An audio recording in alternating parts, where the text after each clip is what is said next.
بسم اللہ الرحمن الرحیم۔ السلام علیکم ورحمۃ اللہ وبرکاتہ۔ نحمدہ ونصلی ونسلم علی رسولہ الکریم، اما بعد فاعوذ باللہ من الشیطان الرجیم، بسم اللہ الرحمن الرحیم۔ وَإِن تَعُدُّوا نِعْمَتَ اللَّهِ لَا تُحْصُوهَا صدق اللہ مولانا العظیم وصدق رسولہ النبی الکریم الامین، وَنَحْنُ عَلَىٰ ذَلِكَ مِنَ الشَّاهِدِينَ وَالشَّاكِرِينَ وَالْحَمْدُ لِلَّهِ رَبِّ العالمین۔ تمام احباب درود پاک پڑھیے۔ الصلاۃ والسلام علیک یا رسول اللہ وعلی آلک واصحابک وسلم یا حبیب اللہ۔ الصلاۃ والسلام علیک یا رسول اللہ وعلی آلک واصحابک وسلم یا نبی اللہ۔ واجب الاحترام سامعین و حاضرین، آج کے خطبہ جمعۃ المبارک میں جس مناسبت سے چند باتیں عرض کرنا چاہتا ہوں کہ چونکہ یہ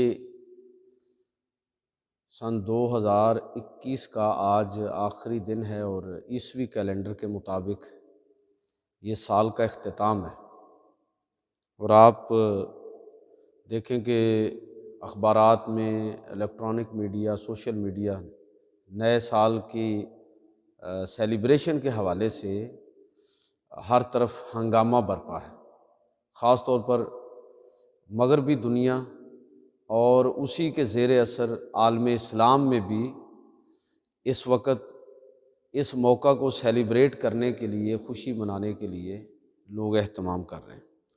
آج کی گفتگو میں جو چند باتیں میں آپ کی خدمت میں عرض کرنا چاہتا ہوں، وہ خوشی اور مسرت کا جو اسلامی تصور ہے اس پر تھوڑی بات کروں گا انشاءاللہ تعالی، کہ اسلام کی نظر میں خوشی اور مسرت کیا ہے، اس کا حصول کیسے ممکن ہے، اور اللہ کے پیغمبر صلی اللہ علیہ وسلم نے اس حوالے سے ہماری جو تربیت فرمائی اور جو عملی نمونہ پیش کیا، بس اس کا تھوڑا سا میں تذکرہ کروں گا۔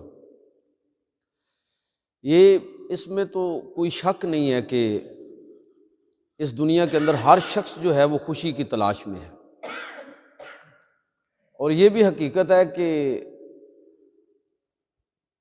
خوشی ایک شوخ اور چنچل پرندے کی طرح ہے، جس شاخ پر بیٹھتی ہے، یہ پرندہ جس شاخ پر بیٹھتا ہے، جس آنگن میں اپنا گھونسلہ بناتا ہے، وہاں ہر طرف خوشیاں کھل اٹھتی ہیں، لیکن جہاں سے یہ اڑ جائے تو ہر طرف ویرانی اور بربادی کا منظر نظر آتا ہے۔ اور ہر بندے کی خواہش یہ ہے کہ وہ اس خوشی کے اس پرندے کو ہمیشہ اپنے گھر کا مکین بنائے رکھے، ہمیشہ اپنے حصار میں رکھے، اپنی قید میں رکھے، لیکن یہ معاملہ ایسا ہے کہ رکنے والا نہیں ہے، کہ یہ ایسا نہیں ہے کہ ہمیشہ ایک جیسے حالات رہیں۔ تو لہٰذا ہم نے اس دنیا کے اندر رہتے ہوئے جو زندگی گزارنی ہے، تو اس میں ہمارے لیے خوشی اور تصور کا ایک تو وہ منظر ہے جو یورپ اور مغرب کے اندر ہمیں نظر آتا ہے، اور ایک تصور وہ ہے جو اسلام نے دیا اور اللہ کے پیغمبر صلی اللہ علیہ وسلم نے اس حوالے سے ہماری تربیت فرمائی۔ تو میں اسی حوالے سے چند باتیں عرض کرنا چاہتا ہوں کہ جہاں باقی چیزوں کے بارے میں ہم یہ سمجھتے ہیں کہ اللہ کے نبی صلی اللہ علیہ وسلم نے ہماری تربیت کی، ہمیں وہ تعلیمات ارشاد فرمائیں جن کا تعلق زندگی کی کسی بھی معاملے سے ہو، اللہ کے نبی صلی اللہ علیہ وسلم کی زندگی ہمارے لیے ہر پہلو سے نمونہ ہے۔ تو اس پہلو سے بھی اگر آپ دیکھیں تو اسلام نے ہمیں تہی دست نہیں چھوڑا، تہی دامن نہیں چھوڑا، بے یار و مددگار نہیں چھوڑا، بلکہ اس حوالے سے بھی ہماری تربیت کی ہے۔ دیکھیں، خوش رہنا جو ہے نا، یہ ایک فن ہے،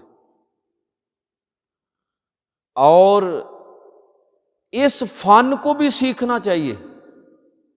جس طرح باقی ساری چیزیں ہم سیکھتے ہیں نا، تو یہ سمجھ لیں کہ یہ بھی ایک فن ہے جس کو ہمیں سیکھنا چاہیے اگر ہم زندگی میں خوش رہنا چاہتے ہیں۔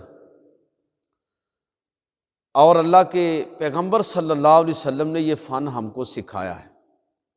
اللہ تعالیٰ نے قرآن مجید کے اندر خوشی اور مسرت کے اصول نازل فرمائے ہیں۔ مثلا جو آیت میں نے آپ کے سامنے تلاوت کی ہے کہ آپ کیسے خوش رہ سکتے ہیں۔ آپ اس وقت خوش رہ سکتے ہیں بلکہ پوری زندگی، یعنی زندگی کا ایک لمحہ نہیں کہ جس طرح دنیا میں نئے سال کی سیلیبریشن کے حوالے سے وہ چند لمحات ہیں جس کو لوگ انجوائے کرتے ہیں، لیکن پوری زندگی اگر آپ خوشی اور مسرت کے ساتھ رہنا چاہتے ہیں اور خوشی اور مسرت کے جذبات سے لبریز زندگی بسر کرنا چاہتے ہیں تو اللہ رب العزت نے اس کے لیے ہمیں جو اصول دیا وہ اصول یہ ہے کہ اے انسانوں، ذرا تم اپنی زندگی کے بارے میں غور و فکر کرو اور سوچو۔ تم نے جو مانگا ہم نے تمہیں دیا ہے، جو سوال کیا ہم نے تمہیں عطا کیا، بلکہ اللہ نے تو ان کو بھی دیا ہے جنہوں نے نہیں مانگا۔ جو مانگا وہ بھی دیا، جو نہیں مانگا وہ بھی دیا، جو اللہ کو مانتے ہیں ان کو بھی دیا اور جو اللہ کو نہیں مانتے ان کو بھی دیا۔ لیکن انسان کو مخاطب کرتے ہوئے اللہ رب العزت فرماتا ہے کہ دیکھو ہم نے تمہیں کیسی کیسی نعمتیں عطا فرمائی ہیں، لیکن ان نعمتوں کے بارے میں جب تم غور و فکر کرو گے اور شعوری طور پر ان نعمتوں کو دریافت کرنے کی کوشش کرو گے تو پھر تمہارا حال وہی ہوگا جو اللہ رب العزت فرماتا ہے کہ وَإِن تَعُدُّوا نِعْمَتَ اللَّهِ لَا تُحْصُوهَا، اگر تم میری نعمتوں کو گننا چاہو گے تو اے انسانوں نہیں گن سکو گے، اتنی نعمتیں میں نے تم پر کی ہیں۔ وَفِي أَنفُسِكُمْ أَفَلَا تُبْصِرُونَ، تمہارا جو اپنا وجود ہے اس کے جو سپیئر پارٹس ہیں اس پر ہی غور کر لو، تمہیں کیسا بنایا، کتنا خوبصورت بنایا، عقل اور دانش جیسی نعمتیں سے تمہیں سرفراز کیا، کیا کچھ تمہیں دیا ہے اپنے وجود پر۔ اور آج کی میڈیکل سائنس نے تو ہمارے لیے بڑا آسان کر دیا ہے کہ بندہ خود انسانی جسم کے بارے میں جب غور کرتا ہے تو اللہ کی قدرت کے اس کارخانے پر حیران اور پریشان ہو جاتا ہے کہ کیسے اللہ رب العزت نے اس جسم کو، ایک پوری دنیا ہے یہ، تو اللہ تعالیٰ فرماتا ہے وَفِي أَنفُسِكُمْ أَفَلَا تُبْصِرُونَ، اپنے آپ پر غور نہیں کرتے؟ اگر تم اپنے من میں ڈوب کر زندگی کا سراغ پانا چاہو تو تب بھی مجھے جان لو گے، اپنے من میں ڈوب کر پا جا سراغ زندگی۔ اور اگر اس کائنات کے اندر غور کرو گے کہ کس طرح اللہ رب العزت نے تمہارے لیے نعمتیں بکھیری ہیں، یہ سورج کی روشنی انسان کے لیے ہے تاکہ وہ دن میں کام کر سکے، تاکہ اس روشنی کے اندر اس کی فصلیں پروان چڑھ سکے، اس روشنی کے اندر وہ زندگی کے معاملات کو انجام دے سکے۔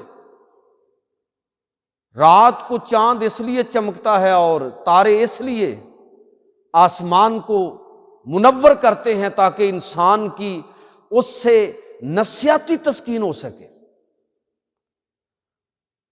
ہوائیں اس لیے چلتی ہیں، موسم اس لیے بدلتے ہیں تاکہ انسان کی ضروریات پوری ہوں۔ یہ موضوع دوسری طرف چلا جائے گا، کہنے کا مطلب یہ ہے کہ اللہ رب العزت ہمیں یہ حکم دے رہا ہے کہ اگر تم اپنی ذات پر غور کرو گے اور اگر کائنات کے اندر بکھری ہوئی نعمتوں پر غور کرو گے، تمہارا کیا خیال ہے کہ یہ چاند، یہ سورج، یہ ستارے، یہ پرندوں کا چہچہانا، یہ پھولوں کا مہکنا، یہ کلیوں کا چٹکنا، یہ تمہارے لیے تو ہے سب کچھ۔ وَخَلَقَ لَكُم مَّا فِي الْأَرْضِ جَمِيعًا، جو کچھ اس کائنات کے اندر ہے اللہ رب العزت نے انسان کی تسکین کے لیے پیدا کیا ہے۔ اور جب شعوری طور پر انسان اللہ کی نعمتوں کو پہچاننا شروع کر دیتا ہے تو یہ وہ لمحہ ہوتا ہے کہ جب وہ اللہ کی شکر گزاری کے جذبے کے ساتھ لبریز ہو جاتا ہے، خوش ہوتا ہے کہ میرا رب مجھ پر اتنا مہربان ہے، میرے رب کا مجھ پر اتنا فضل اور کرم ہے۔ اور جب شعور کے ساتھ انسان اللہ کی نعمتوں کو پہچاننا شروع کرتا ہے تو گویا کہ وہ زندگی کے ہر لمحے میں اللہ کا شکر گزار بندہ بن کر خوشی اور مسرت سے لبریز ہو کر اپنی زندگی بسر کرتا ہے۔ اللہ کے نبی صلی اللہ علیہ وسلم نے خوشی اور مسرت کے حصول کے لیے ایک نفسیاتی اصول ہمیں یہ دیا کہ بندے کی نفسیات کیا ہے کہ دنیا کے معاملات میں ہمیشہ اپنے سے اوپر کی طرف دیکھتا ہے، اور جب اس انداز میں بندہ دیکھنا شروع کرتا ہے تو کبھی زندگی میں مطمئن نہیں ہوتا۔ جب وہ دنیا کا سب سے اپنے آپ کو خوش نصیب آدمی سمجھنے لگتا ہے تو تب بھی پھر اس کو اور فکریں لاحق ہو جاتی ہیں کہ میں نے تو سب کچھ حاصل کر لیا، کاش یہ زندگی طویل ہو جائے، موت سے چھٹکارا حاصل ہو جائے، اب بڑھاپا آ گیا ہے، دیگر مسائل کھڑے ہو گئے ہیں۔ تو کہنے کا مطلب یہ ہے کہ یہ ایک لامتناہی سلسلہ ہے، بندے کی خواہشات ایک کے بعد ایک، ہزاروں خواہشیں ایسی کہ ہر خواہش پہ دم نکلے، یہ حال ہو جاتا ہے۔ اللہ کے نبی صلی اللہ علیہ وسلم نے ہمیں خوشی اور مسرت کے حصول کے لیے ایک نفسیاتی اصول دیا۔ وہ اصول کیا ہے؟ نبی صلی اللہ علیہ وسلم نے ارشاد فرمایا اذا ناظر احدکم الی من فضل علیہ فی المال والخلق، کہ لوگوں جب تم میں سے کوئی شخص کسی ایسے شخص کو دیکھے کہ جس کو ظاہری حسن و جمال کے اندر، مال و دولت کے اندر، رزق کے اندر اس کو تم پر فضیلت دی گئی ہو، تو پھر فَلْيَنْظُرْ إِلَىٰ مَنْ هُوَ أَسْفَلَ مِنْهُ، تو پھر چاہیے کہ وہ اپنے سے نیچے والے کو دیکھے۔ جب وہ اپنے سے نیچے دیکھے گا تو پریشان نہیں ہوگا، مطمئن ہو جائے گا کہ ممکن ہے کہ اس سے نیچے کتنے لاکھوں، ہزاروں، کروڑوں اور ہو سکتا ہے کہ اربوں انسان ایسے ہوں کہ جن سے زیادہ اللہ رب العزت نے اس کو نوازا ہے، تو پھر اس کو احساس ہوگا کہ میرا رب مجھ پر کتنا مہربان ہے۔ پھر اظہار تشکر کے جذبات کے ساتھ، خوشی اور مسرت کے جذبات کے ساتھ لبریز زندگی وہ بسر کرے گا، ناشکرا بندہ بن کر زندگی بسر نہیں کرے گا۔ اچھا، یہ بھی ایک میں تھوڑی بات عرض کرنا چاہوں گا کہ اللہ کے پیغمبر صلی اللہ علیہ وسلم یہ فرما رہے ہیں کہ من فضل علیہ فی المال والخلق، کہ جب بندہ کسی ایسے شخص کی طرف دیکھے جس کو مال میں، رزق میں اور ظاہری حسن و جمال میں اس پر فضیلت دی گئی ہو، عام طور پر ہمارے ذہن میں پہلی بات یہ آتی ہے کہ جو فضیلت ہوتی ہے نا، وہ صرف، یا کہہ لیجئے کہ رزق کا جو تعلق ہے وہ صرف مال و دولت کے ساتھ ہے۔ عام طور پر یہی ہمارے ذہن میں آتا ہے کہ رزق کا تعلق جو ہے یہ مال و دولت کے ساتھ ہے۔ میرے بھائیو، اس مائنڈ سیٹ کو بھی تبدیل کرنے کی ضرورت ہے۔ اصل میں جب آپ اپنا مائنڈ سیٹ تبدیل کریں گے، جب آپ کی سوچ اور فکر اور زاویہ نگاہ تبدیل ہوگا تو آپ دیکھیں گے کہ آپ کی زندگی کے اندر انقلاب آ گیا ہے، آپ نے پریشان رہنا چھوڑ دیا، آپ خوش اور مطمئن ہیں کہ رزق صرف مال و دولت کی صورت میں نہیں ہوتا۔ بھئی اچھا اخلاق اگر کسی کو اللہ رب العزت نے عطا فرمایا تو یہ بھی رزق کی ایک شکل ہے۔ اگر ظاہری حسن و جمال اللہ رب العزت نے دوسروں سے بڑھ کر عطا فرمایا ہے تو بندے کو خوش ہونا چاہیے کہ اللہ نے مجھے اس معاملے کے اندر فضیلت عطا فرما دی ہے، یہ بھی رزق کی ایک صورت ہے۔ عقل اور دانش، جو آپ کا انٹلیکچوئل لیول ہے وہ دوسرے لوگوں سے زیادہ ہے، کیا یہ اس پر اللہ کا شکر نہیں ادا کرنا چاہیے؟ اللہ رب العزت نے اچھے رشتہ دار آپ کو دے دیے ہیں، اولاد صحت مند دے دی ہے، یہ بھی رزق کی شکلوں میں سے شکل ہے۔ بھائی کسی کا ایک بچہ معذور ہو جائے نا تو آپ کو اندازہ ہوگا کہ پورا خاندان اسی کا باؤنڈ ہو کے رہ جاتا ہے۔ تو اس پر اللہ کا شکر نہیں ادا کرنا چاہیے؟ اگر کسی کو اللہ رب العزت نے اس طرح کی آزمائش سے بچا لیا ہو کہ اولاد صحت مند ہے، رشتہ دار اچھے ہیں، قدردانی کرنے والے ہیں، اور اللہ نے اس کو ایسا علم اور ایسی فراست عطا فرمائی ہے کہ جو دوسروں سے بڑھ کر ہے، جو مال و دولت سے خریدی نہیں جا سکتی۔ حضرت علی رضی اللہ تعالیٰ عنہ کا فرمان ہے نا، وہ اشعار ان کی طرف منسوب ہیں کہ رضینا قسمت الجبار فینا لانا علم وللجہال مال۔ اے میرے رب، میں تیری اس تقسیم پر بالکل راضی ہوں کہ مجھے تو نے علم کی دولت سے سرفراز فرمایا ہے اور دوسروں کو دولت دے دی ہے۔ مجھے علم دولت کے مقابلے میں زیادہ محبوب ہے۔ اللہ رب العزت اگر کسی شخص کا سوشل سٹیٹس اس کو ایسا عطا فرما دے کہ سب لوگ اس کی عزت کرتے ہیں، اس کا احترام کرتے ہیں، اس کے وقار اور اس کے سماجی رتبے کو کنسیڈر کرتے ہیں، تو کیا یہ رزق کی شکل نہیں ہے؟ یہ بھی اللہ تبارک و تعالیٰ کی طرف سے، یہ بھی رزق صرف مال و دولت ہی نہیں ہوتا، یہ بھی رزق کی ایک شکل ہے۔ وہ حدیثوں میں آتا ہے نا کہ اللہ رب العزت جب کسی بندے پر مہربان ہوتا ہے تو لوگوں کے دل کے اندر اس کا احترام اور عزت پیدا فرما دیتا ہے۔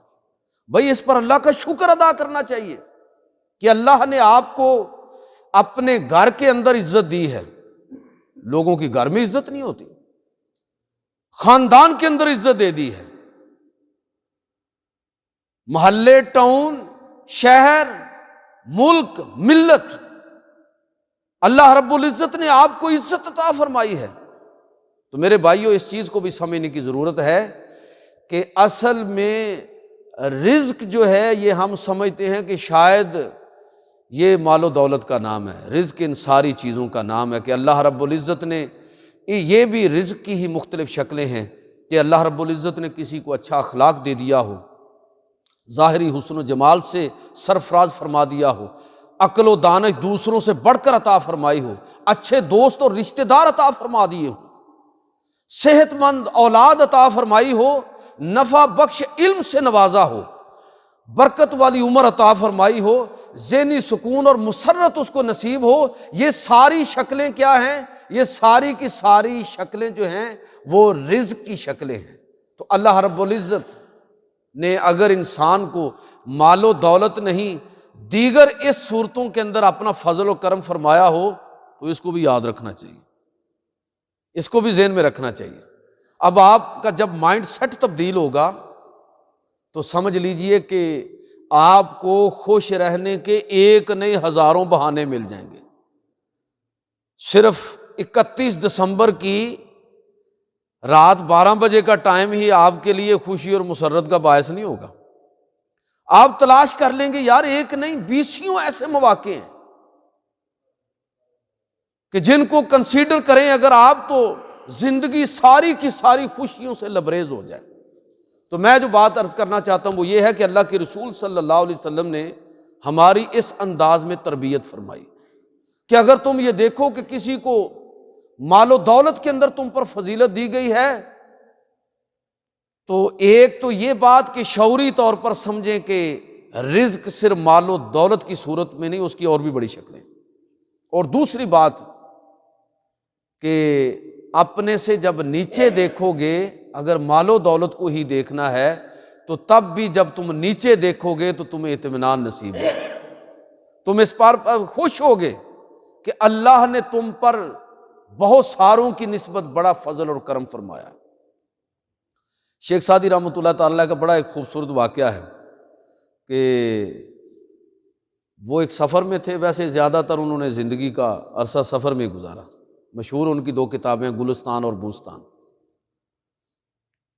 تو گلستان جو ہے یہ ان کے ذاتی مشاہدات، تجربات، حکایات پر مبنی ہے، اور بوستان جو ان کی کتاب ہے یہ شاعری کی کتاب ہے۔ تو انہوں نے اپنا ایک واقعہ درج کیا ہے۔ ایک سفر میں تھا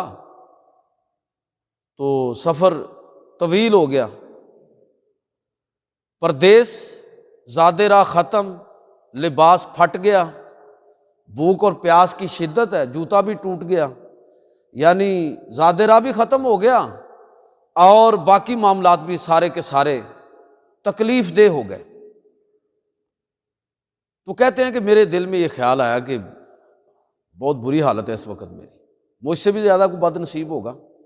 تو کہتے ہیں کہ میں ایک گاؤں میں داخل ہوا، مسجد کی طرف گیا، تو میں نے مسجد کے دروازے پر ایک عجیب منظر دیکھا۔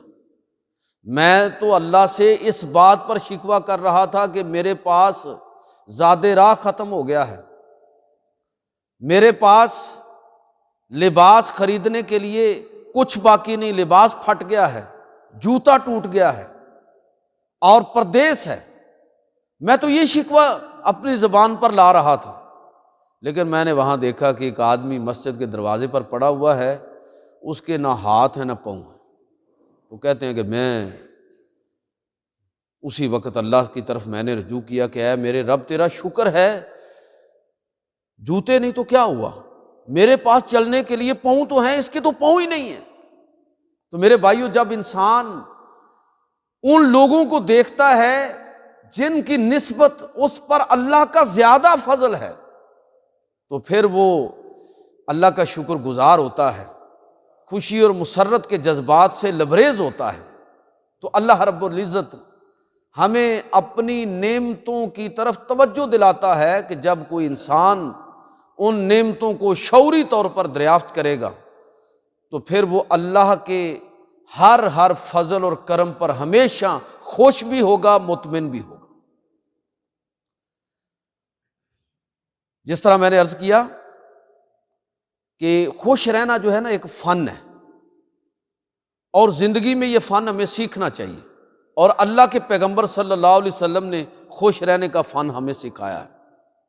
ایک بات میں نے عرض کر دی، دوسری بات اس حوالے سے جو قرآن و سنت پر مبنی ہے کہ جتنی کسی کے اندر قوت برداشت ہوگی خوش رہنے کے لیے، مطمئن رہنے کے لیے، کہ اگر آپ نے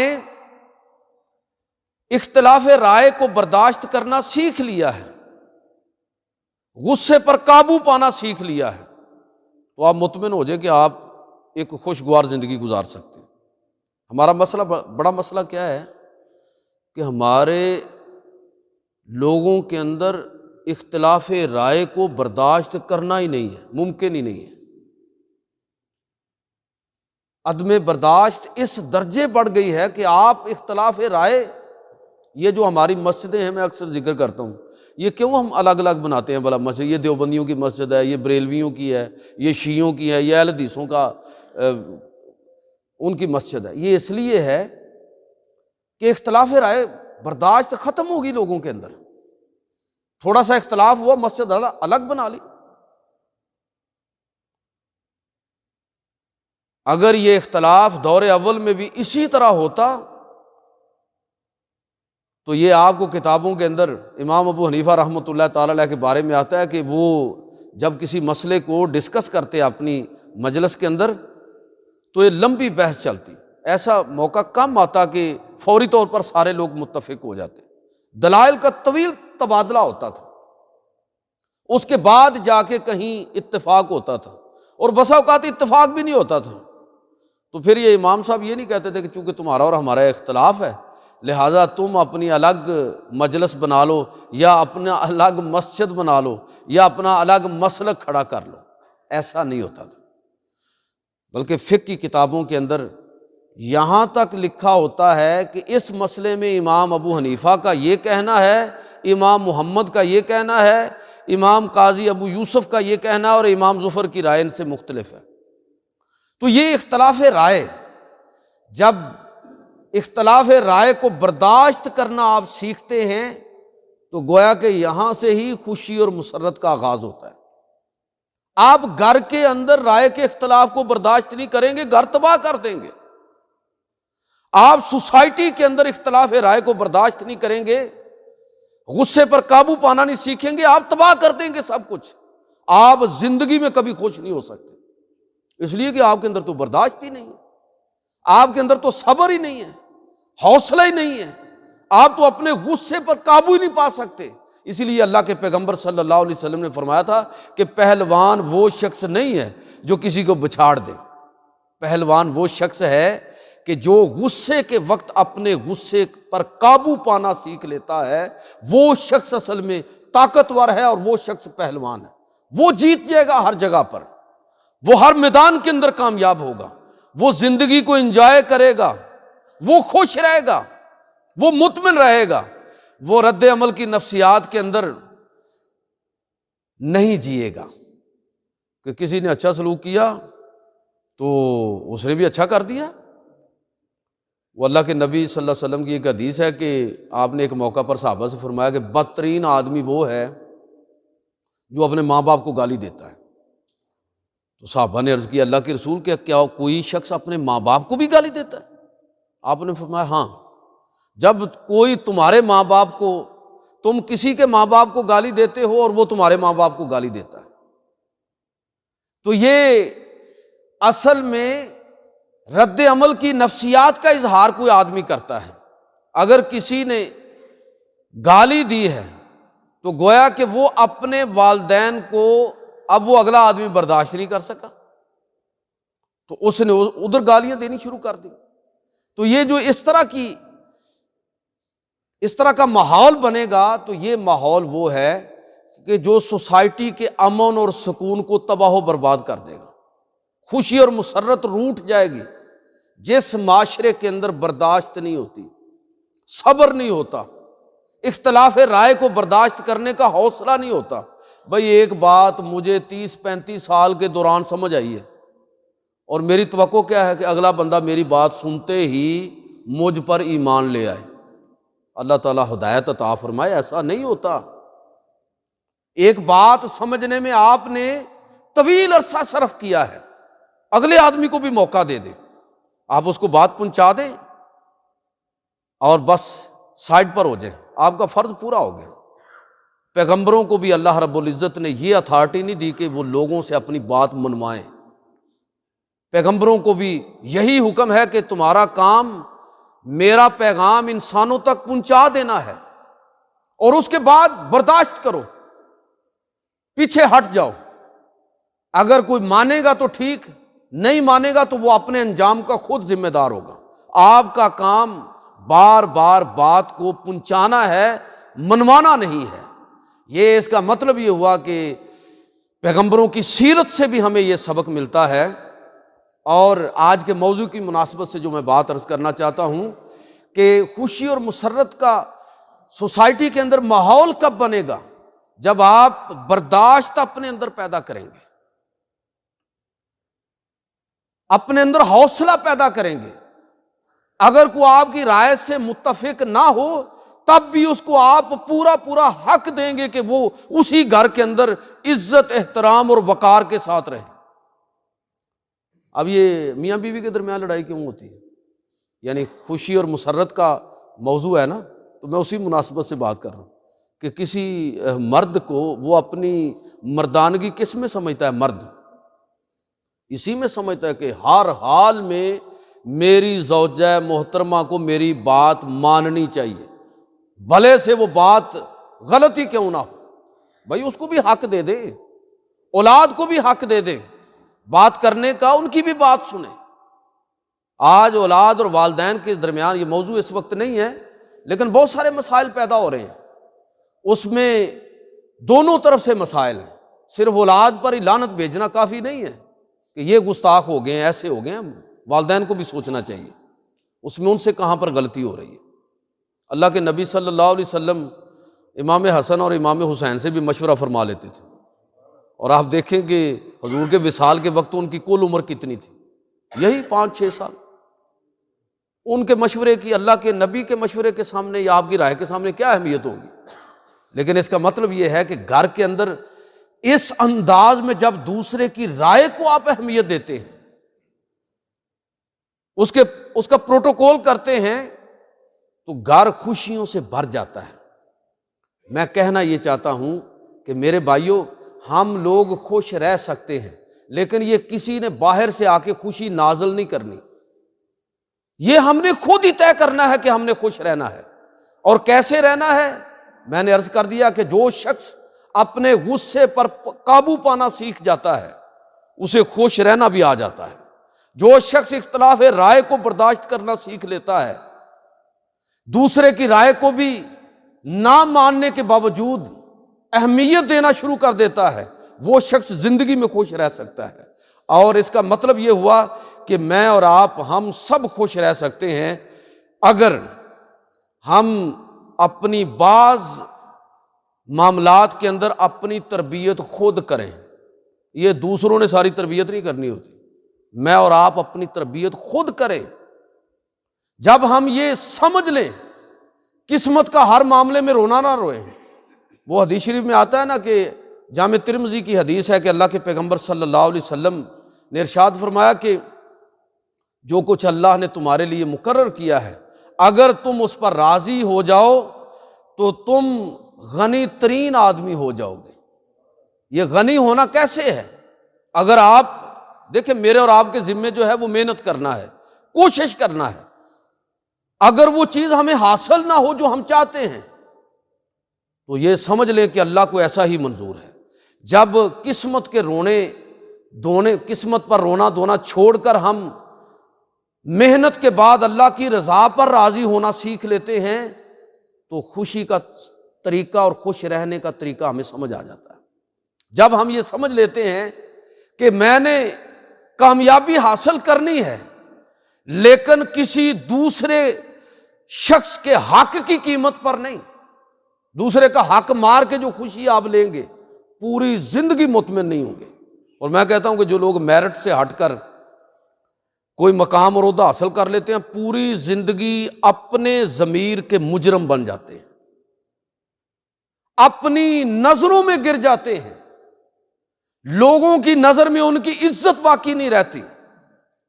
اس لیے یہ بھی ہمیں سیکھنا چاہیے کہ میں اور آپ اگر خوش رہنا چاہتے ہیں تو اس کے طریقوں میں سے ایک طریقہ یہ ہے کہ کامیابی کے لیے کوشش کریں لیکن دوسروں کو بلڈوز کر کے نہیں، دوسروں کا حق مار کر نہیں، بلکہ اپنے آپ کو دوسروں سے بہتر ثابت کر کے جب آپ آگے بڑھیں گے تو عزت بھی ملے گی، نفسیاتی خوشی بھی ملے گی، اور زندگی کے اندر آپ اپنے ضمیر کے قیدی نہیں بنیں گے بلکہ نفسیاتی طور پر آپ مطمئن ہوں گے۔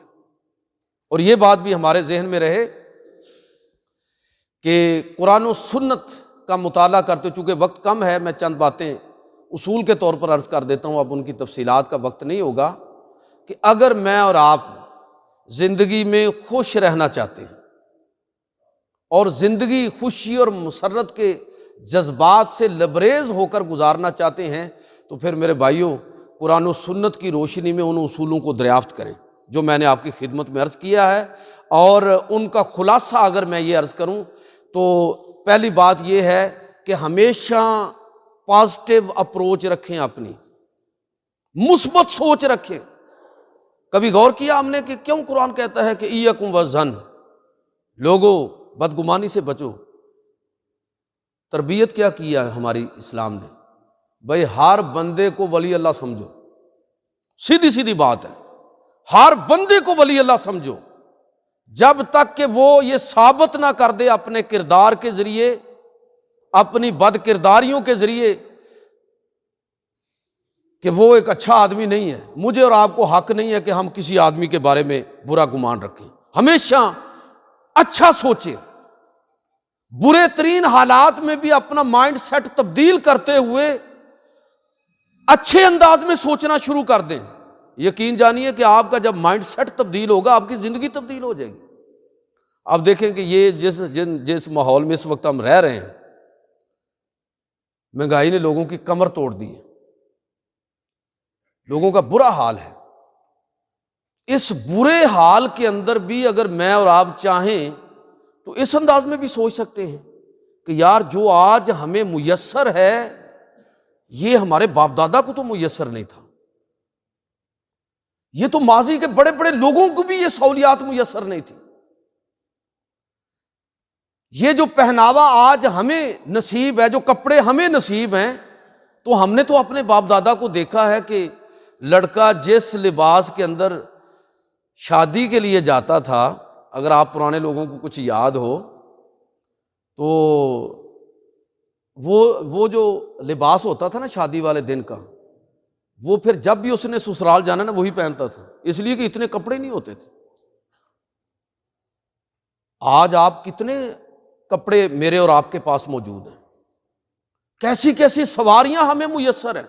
اگر ہم چاہیں تو اس طرح بھی سوچ سکتے ہیں کہ اکبر بادشاہ جو ہندوستان پر نصف صدی جس نے حکومت کی ہے اور جس کی عظمت کے ڈنکے مشرق اور مغرب میں بجتے ہیں، اور سارے مذاہب کے لوگ جس کو واقعتاً ہی صحیح معنوں میں ایک حکمران سمجھتے ہیں، دیگر مغل حکمران بھی، ان کو وہ سواریاں ہی میسر نہیں تھی۔ آپ کتنی قیمتی گاڑیوں پر بیٹھے ہیں اور کتنے کمفرٹیبل آپ فیل کرتے ہیں۔ آپ اونٹ پر ذرا سواری کیجئے، گھوڑے پر سواری کیجئے، آپ ہاتھی پر سواری کیجئے، آپ کو لگ پتہ جائے گا کہ سفر کیسے کیے جاتے ہیں۔ اگر آپ چاہیں تو اس انداز میں سوچ کر اپنے آپ کو مطمئن کر سکتے ہیں کہ ہمارے آباء و اجداد کی نسبت، پہلے لوگوں کی نسبت، بڑے بڑے حکمرانوں کی نسبت آپ زیادہ لگژری لائف گزار رہے ہیں، اچھا کھا رہے ہیں، اچھا پی رہے ہیں، اچھا پہن رہے ہیں، اچھے ماحول کے اندر رہ رہے ہیں۔ اگر آپ چاہیں تو اپنے آپ کو اس انداز میں مطمئن کر سکتے ہیں، برے ترین حالات کے اندر پازیٹیو اپروچ آپ کو خوشی اور مسرت کے جذبات کے ساتھ لبریز کر دے گی۔ اور اگر آپ چاہیں تو دوسری طرف چلے جائیں، تو اس کا مطلب یہ ہوا کہ خوش ہونے کا تعلق کسی خارجی معاملے سے نہیں ہے، یہ آپ کا انٹرنل معاملہ ہے۔ اگر آپ خوش رہنا چاہتے ہیں تو آپ خوش رہ سکتے ہیں، اور اگر آپ ہر لمحہ اذیت کے اندر ہی گزارنا چاہتے ہیں، مر گئے یار پتہ نہیں کیا ہو گیا، یہ ہو گیا وہ ہو گیا، یہ ہے اور وہ ہے، حالات کو کوسیں گے، باپ کو کبھی کوسیں گے، کبھی رشتہ داروں کو کوسیں گے، کبھی حکومت کو کوسیں گے، تو پھر ٹھیک ہے آپ اسی طرح روتے دھوتے ساری زندگی گزار دیں گے۔ اور ایک اور چیز کہ زندگی میں اپنی خامیوں کو قبول کرنا جو آدمی سیکھ لیتا ہے، بھئی اللہ کے نبی کے علاوہ، پیغمبروں کے علاوہ کوئی دنیا میں آدمی خامیوں سے پاک نہیں ہے۔ جو بندہ اپنی غلطیوں کا اعتراف کرنا سیکھ لیتا ہے، سمجھ لیجئے کہ خوشی اور مسرت کی زندگی کا آغاز وہ آدمی کر دیتا ہے۔ ساری ٹینشنیں ختم ہو جاتی ہیں، دوسرے آدمی کی غلطی ہے، اور آپ کیا کرتے ہیں؟ آپ دوسرے آدمی کی غلطی نکالنے کی بجائے کہہ دیتے ہیں کہ ٹھیک ہے جی مجھ سے غلطی ہو گئی ہے، لو وہی سے بات ختم ہو گئی۔ آپ رد عمل کی نفسیات میں زندہ رہنے کی بجائے عفو درگزر کے ماحول کے اندر زندہ رہنا چاہتے ہیں، تو آپ نے اپنی اور اپنے خاندان کی زندگی کو خوشی اور مسرت کے جذبات کے ساتھ لبریز کر دیا۔ اور ایک اور بات جو میں عرض کرنا چاہوں گا کہ بھئی اللہ کے بندو، اپنا موازنہ دوسروں کے ساتھ نہ کیا کریں۔ اللہ تعالیٰ نے ہر بندے کو بعض مخصوص صلاحیتیں عطا فرمائی ہیں۔ ان پڑھ ہونا کوئی عیب نہیں ہے۔ آپ کو کیا پتا کتنے کتنے ان پڑھ لوگ کتنی عقل اور دانش کے مالک ہوتے ہیں۔ پر پنچایت کے لوگ جانتے ہیں اس چیز کو، جاہل ہونا عیب ہے، ان پڑھ ہونا کوئی عیب نہیں ہے۔ ایک چیز کم ہے، اللہ نے دوسرے معاملے کے اندر اس کو اوپر کر دیا ہے۔ کبھی آپ خود اپنے حالات پر کبھی غور کریں، اگر آپ چاہیں تو مثبت چیزوں کو گننا شروع کر دیں، اور چاہیں تو منفی آپ فہرست بنانا شروع کر دیں۔ اگر آپ گننا شروع کریں گے تو آپ کو اندازہ ہوگا کہ یار بعض چیزوں کے اندر اللہ تعالیٰ نے آپ کو خاص طور پر سرفراز فرمایا ہے۔ ہو سکتا ہے کہ کسی کو بڑا قد کاٹ اور طاقت عطا فرمائی ہو، اس کو اب کس طرح اس نے استعمال کرنا ہے اس پر غور ہو سکتا ہے کہ جسمانی طور پر کمزور ہو، لیکن اس کا انٹلیکچوئل لیول اتنا بلند ہے کہ بڑے بڑے لوگ بھی اس کے پاس مشورے کے لیے آتے ہیں، تو کہ اس پر وہ اللہ کا شکر ادا کر سکتا ہے کہ یا الہی تیرا شکر ہے کہ تو نے مجھے اگرچہ جسمانی طاقت تو عطا نہیں فرمائی اس درجے میں، لیکن تو نے مجھے جو عقل اور دانش عطا فرمائی ہے، تو بڑے بڑے لوگ مشورے کے لیے میرے پاس آتے ہیں۔ آپ جب اس انداز میں سوچنا شروع کریں گے تو خوشی اور مسرت کا ایک دائمی تصور آپ کو حاصل ہوگا۔ آپ جان جائیں گے کہ آپ نے کیسے خوش رہنا ہے۔ اور یہ بات بھی ایک اصول کے طور پر اگر ہمیں یاد رہے کہ حال میں زندہ رہنے کی کوشش کریں، یہ ماضی کو زیادہ مشورے نہ دیا کریں، جو ہو گیا نا گزر گیا، بات ختم ہو گئی، ساری زندگی اسی ماضی کو روتے ہوئے گزار دو گے۔ بلکہ حضرت واصف علی واصف کا ایک بڑا خوبصورت مکالمہ میں نے پڑھا کہ کوئی آدمی ان کو ملنے کے لیے آیا، تو وہ ہماری طرح کا عام سا آدمی تھا، تو آتے ہی وہ جو باتیں کرنے لگا تو وہ کوئی انٹرنیشنل لیول کی تھی کہ پاکستان کے حالات اس وقت ٹھیک نہیں ہیں، عالمی حالات یہ ہیں، فلاں یہ ہیں، فلاں یہ ہیں۔ تو وہ سنتے رہے، تو انہوں نے کہا کہ یہ جو پاکستان کے حالات خراب ہیں تو یہ آپ نے خراب کیے ہیں؟ انہوں نے کہا نہیں، میں نے تو نہیں خراب کیے۔ اچھا تو آپ یہ حالات ٹھیک کر سکتے ہیں؟ انہوں نے کہا نہیں میرے تو بس میں نہیں ہے۔ تو انہوں نے کہا پھر چائے پیو۔ بھئی جو میں اس ماحول میں جب رہنے کی کوشش کروں گا جو میری اوقات کے مطابق ہے، جو میرے حسب حال ہے، جو چیزیں میرے بس میں نہیں ہیں، جو ماضی گزر گیا ہے، جب اس کو ہم کوسنا شروع کریں گے، ماضی کو مشورے دینے شروع کریں گے، اگر ایسا ہوا ہوتا، وہ بھائی نہیں نہ ہوا، بات ختم ہو گئی۔ آپ مستقبل کی بات کریں کہ جو ہو گیا سو ہو گیا، اب نہیں ہوگا۔ اب ہم اپنے حال پر ماضی سے سبق سیکھتے ہوئے اپنی زندگی کا رخ متعین کریں گے۔ جب آپ اس انداز میں، پازیٹیو انداز میں اپنی زندگی کا رخ متعین کرنے کی کوشش کریں گے تو آپ کو اندازہ ہوگا کہ آپ نے خوش رہنا سیکھ لیا۔ آج کی ساری گفتگو کا خلاصہ یہی ہے کہ 31 دسمبر کی رات 12 بجے یہ لوگوں کو خوشی نصیب ہونے والی نہیں ہے۔ خوشی کا وہ تصور دریافت کریں جو اسلام نے خوشی اور مسرت کے اصول دیے ہیں، اور ان چیزوں کو سمجھیں کہ جو ہماری ایک لمحے کی خوشی نہیں بلکہ ہماری پوری زندگی کو خوشیوں سے لبریز کر سکتا ہے۔ وہ اصول قرآن نے دیے ہیں، وہ اللہ کے نبی صلی اللہ علیہ وسلم نے ہمیں بتایا ہے کہ لوگوں نے خوش رہنا ہے تو کیسے اپنے آپ کو وہ خوش رکھ سکتے ہیں۔ اللہ تعالیٰ ہمارے سب کے گھروں کو، ہماری زندگیوں کو خوشی اور مسرت سے لبریز فرما دے۔